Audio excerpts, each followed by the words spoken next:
خب هرچی فکر کردی دیگه کافیه، چون انتهای این افکار سرابه، هیچ دردی نمیخوره.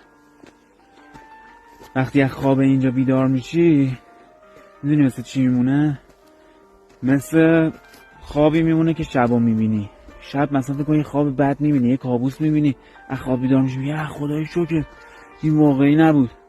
دقیقا مثل همونه وقتی از خواب اینجا، چون اینجا هم یه خواب و توهمه ولی خیلی واقعی به نظر میاد، خیلی واقعی به نظر میاد، به خاطر جسم فیزیکی خیلی واقعی به نظر میاد.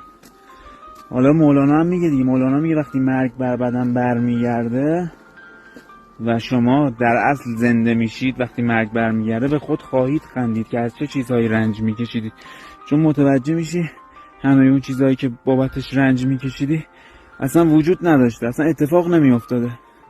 هر چیزی که بابتش نگرانی، بابتش میترسی یه توهمه، یه دروغه، اصلا نیست، اصلا وجود نداره. انگار داری خواب میبینی. دیدی خواب بد میبینی بیدار میشی خوشحال میشی، میگی خدا رو شکر خواب بوده. خواب خوبم ببینی وقتی بیدار میشی خواب بوده.